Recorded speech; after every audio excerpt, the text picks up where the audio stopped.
Okay, let's have a talk about long-term sustainability.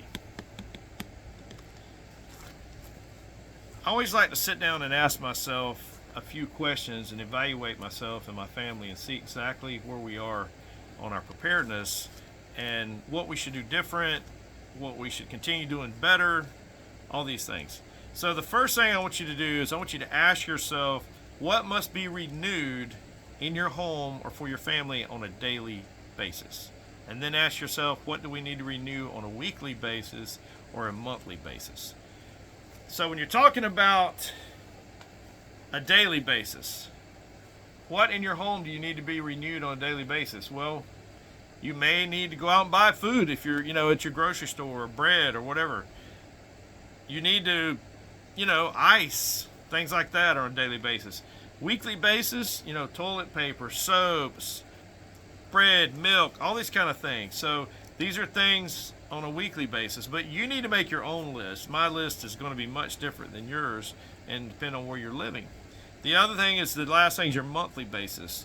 What do you need to renew on a monthly basis around your homestead? And you might have animals, you might need to renew their feed, go get, fresh feed for them or whatever. But think about it, daily, weekly, and monthly basis. The next thing, what do you depend on others to do for you? That is critical. What critical tasks do you depend on others to do for you? Well, we depend on a doctor, in many things. We have to have a doctor to prescribe certain medication or to look at, an infection, things like that. I can't just look at a particular infection and go, oh, that's, this will fix that. So that's something I need to change. I need to get versed up on what a wound looks like when it's infected. So that's one thing. So, but for you and your family, what critical things do you depend on others to do? Some people actually depend on other people to drive them to the store to pick up food for them. Some people depend on someone to bake them bread, whatever. But what is critical for you that you depend on someone else to do? Number 3, your addictions. What are your addictions that you can't live without? I know friends that cannot live without alcohol or tobacco. How do you mitigate that and then solve that? Can you wean yourself from these addictions, or can you make your own alcohol, or can you grow your own tobacco? All these kind of things that you need to think about right now while the power is running, and there's books out there and the internet's still up, and you can find this information out. The next thing is water. We all need water. You don't have that is a non-negotiable. You have to have water. So how are you going to get clean water if the electricity goes out? You have a rain catch. Is it a safe rain catch? Because a rain catch off a roof like this, that's coming off a fiberglass shingle roof, is not safe to drink because the fiberglass that gets in there is not safe. You've got to filter that a lot. You've got to boil it because birds crap on this roof. A lot of things. If you have a well and it's attached to just the electrical grid, then you have to have some way to get that water out of that well. Think about it. Number 5, your food. Also on the water, let me go back to water real quick. You cannot drink bad water and survive. You're going to get dysentery. You're going to get sick. You're going to throw up. It's going to be a shit show. So figure out your water plan and get it settled now. Know how to decontaminate water, know how to purify water, know how to filter water, know how to pick water out that is safe to drink and what's not safe to drink. Make yourself an expert on water. All right, back to number 5, food. You need to have a caloric supply of calories and protein. Whatever you like to eat, I don't care if you're a vegetarian or carnivore, whatever in the hell you like to eat, you need to have a supply of that and a resupply of that without going to a store. Does that mean grow a garden? Does that mean grow animals? I don't know. what that means for you. Everybody says, well, I'm just going to go out and go hunting. Well, good luck with that. Number 6, comforts. In long-term sustainability, you're going to want some comforts.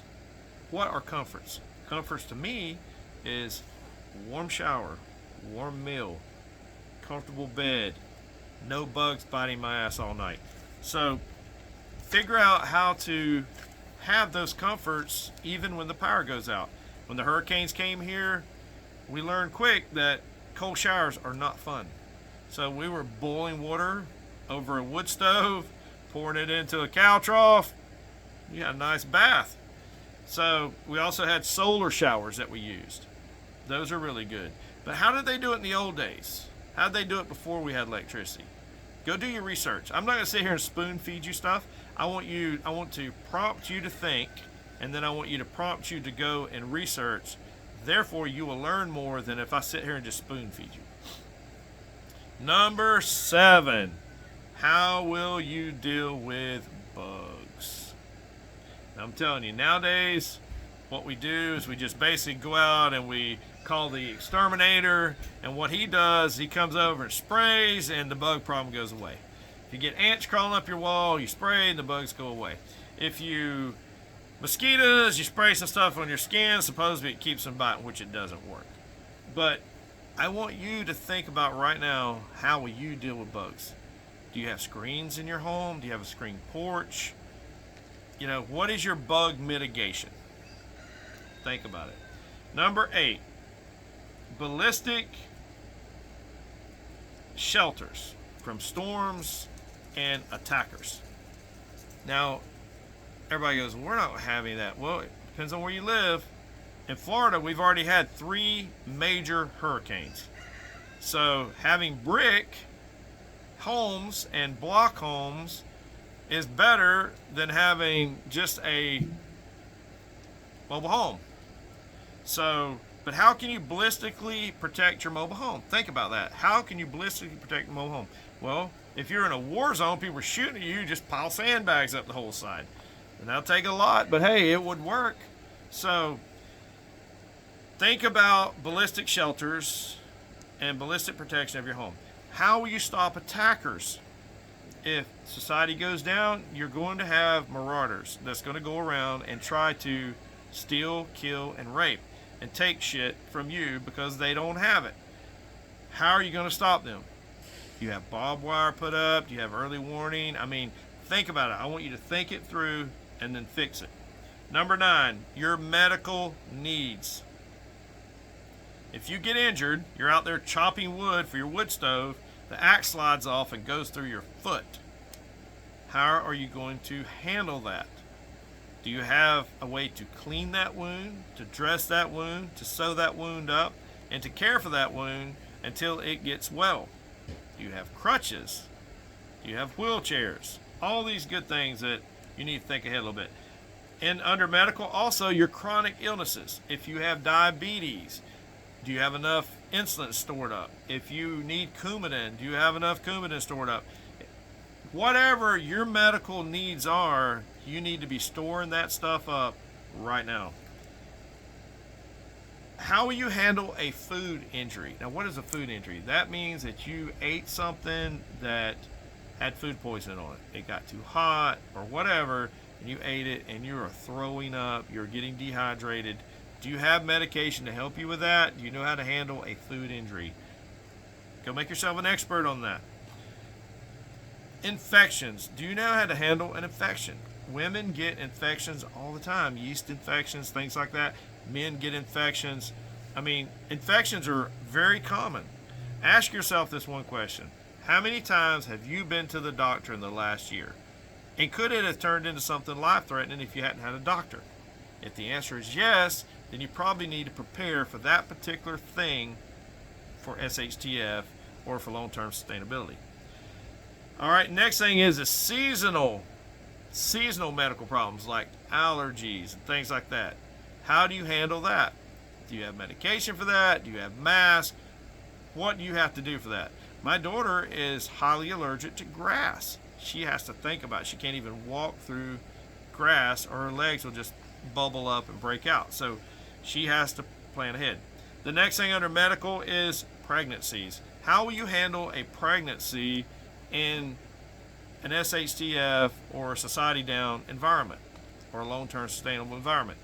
Do you know people that can help deliver babies? Do you know how to cut cords? Do you know what to do? I mean, what do you know about it? Go make yourself an expert on it if that's something that could happen in your family or to one of your children or your wife or whatever. Number 10, tool making.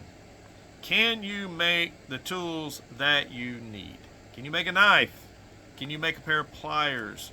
Can you make an axe? Can you make a spear? Can you make a fishing pole? I mean, can you make a hammer? What type of tools can you make? If you don't know and you think you might need a tool, the tools that you use right now on a daily basis, you need to be able to make those tools. Number 11, what is your transportation when SHTF goes? Meaning, what will you drive if you don't have any fuel anymore? Or like this Jeep back here, if an EMP happens, it might run, it might not. If it doesn't have fuel, I'm pretty sure it's not running. So do you have a bicycle? Do you have a horse? How are you going to get around for long term, when our modern conveniences are gone? Number 12, dealing with death and bodies. I know this is a dark subject, and I hate even think about it. But if you have a death in your family, or you have a death of someone, or you run across a body, do you know how to dispose of that body? How to bury it? Can you dig a grave? Do you know how deep they need to go? I mean, do you know that you don't need to handle a dead body? Do you understand that, how to deal with death? That's a big one. Number 13, dealing with personalities and the pecking order of your tribe.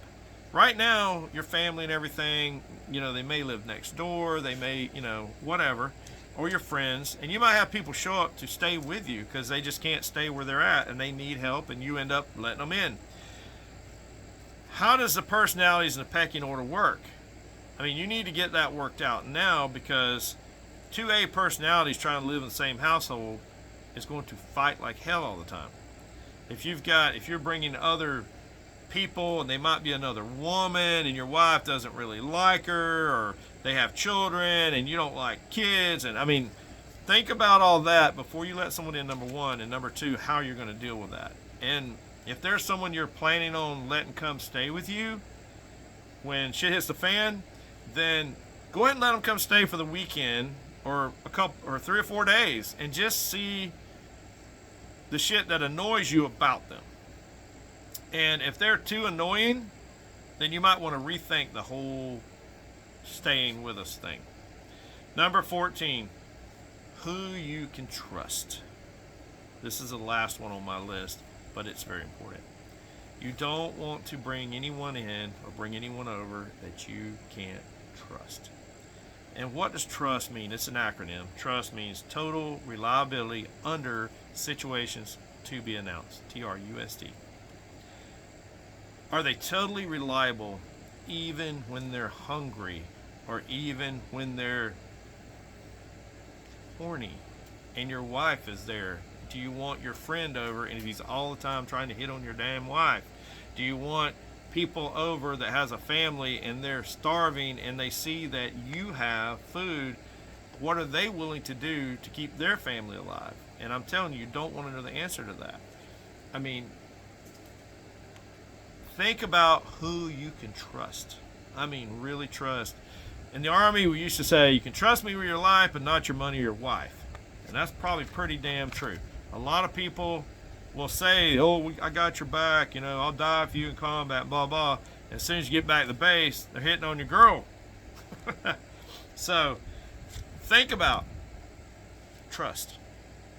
Trust is important. And if you have any hair stand up on your back about somebody, or you just have something you can't put your finger on, you don't know what it is, you just can't put your finger on, but there's something you don't like about them, cut them out, get rid of them, don't let them in. It's going to be a shit show, and it's not going to be good. Anyway, that's the 14 things that I have thought about and I have worked on. And when I sat down and started thinking about weaknesses here, that's the list I made for long-term sustainability and how to get things where we can sustain after the electricity goes off, after we can't buy any more fuel, after society has failed. Those are the 14 things you need to think about and try to resolve while you still have time. Okay? I hope you guys are having a great day. It's been a great year so far. Go out and make yourself, your family, and your fellow warrior